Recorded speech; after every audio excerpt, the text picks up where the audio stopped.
If you qualify with these qualities, then you are the rightful candidate for these saints to work together with you. Our natures must change. You cannot be you anymore. You must die. You must die. If you're not willing to die, someone else will help to put you to death. People like us. Even then when you refuse, all right, so be it. You are disqualified. That doesn't mean you will lose your salvation, you know. No, you will not lose your salvation. Let me tell you one thing, okay? Even the reserves get a reward. You know, in the World Cup soccer team, there are 22 people, 22 players, you know. 11 are reserves, but 11 play the actual game. But when the award ceremony comes, all the 22 gets a medal. He who stays behind and he who goes out for war. Yes. They both share in the bounty. Yes. But there is a difference.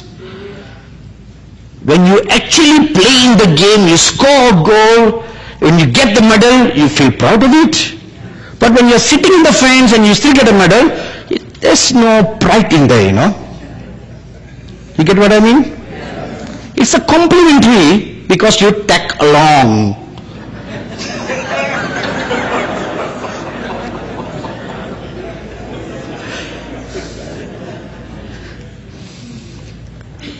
Please remember, the war is real. The threat is real. The war is real and the threat is real. We have a huge company in heaven that is going to work together with us. You know, this company in heaven, not only, if you read in Malachi, it says, the law of Moses. Now look at the scripture again. Remember the law of Moses my servant, which I commanded unto him in Horeb for all Israel, with the statutes and ordinances. The law of Moses is not just the 10 commandments, but everything that the Lord spoke on Mount Sinai. What has that got to do for the last days?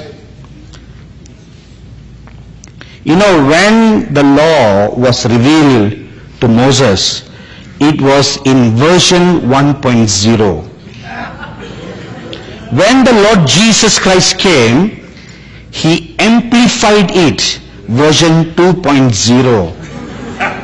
In the last days, you are going to get the final revelation, version 3.0.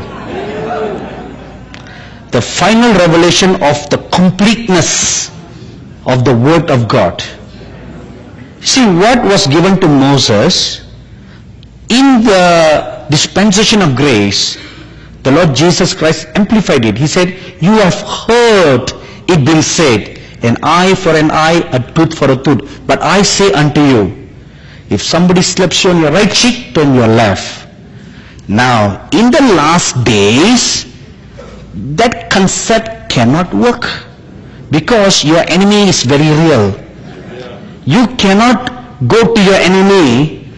Can you imagine Pastor Sweet walking out on the street and said, sons and daughters, fight not.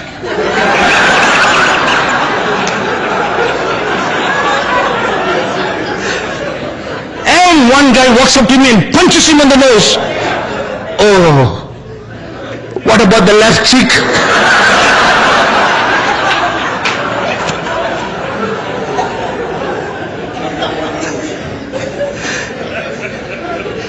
Look, it's a whole lot of a different ball game in the last days. All the spooning hook should now be bent to a sword in the last days. Weapons, we should be turned into a weapon. So it's a whole lot of a different game. So we need new laws. New laws.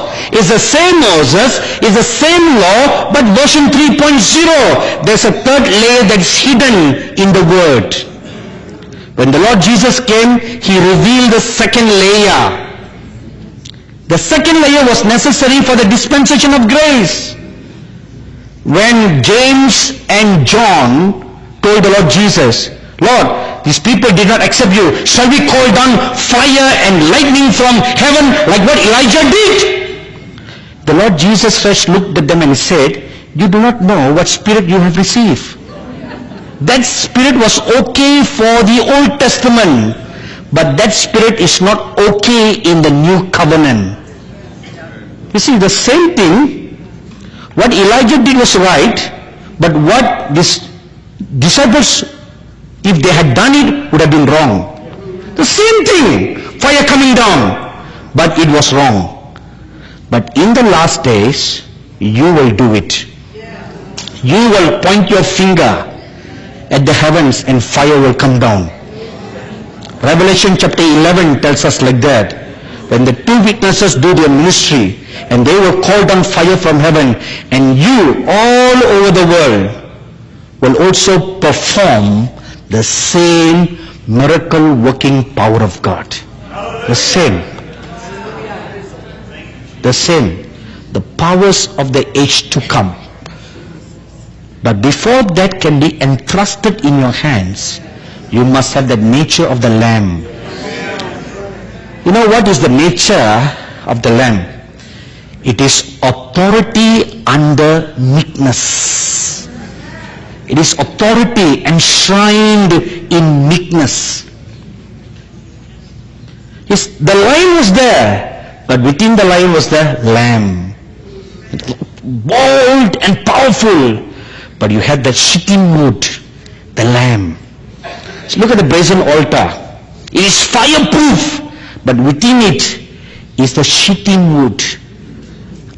Insignificant, unseeable, shitty mood. The tempered nature of humility. The tempered nature of meekness. The tempered nature of total, utter surrender. It's no longer you that liveth, but Christ Jesus lives in you. You must come to that stage. Galatians 2:20 should be the foundation of your life. It should be the foundation. Only then this power on high will rest upon you. Because you cannot afford to make a mistake. No mistakes. There can be no mistake. Heaven has decreed. The saints in glory are making plans day after day in consultation with one another. No mistakes can be done. No mistakes. You know, when this teaching was given to me this morning, I saw John Gillett. He didn't appear in my room, but in a vision, and he spoke the works that he has done. The other half, he will also appear to do his work. And William Branham, you know, whatever you read, books tell you, he is bad, he is bad, he is bad. Don't believe all that nonsense. Don't believe. The grace of God far supersedes all our human weaknesses. You know, all the heroes of yesteryears, like A.A. Allen, William Branham, Jack Coe, all these other persons, you know, if you read their autobiographies, they've got nothing good to tell about them.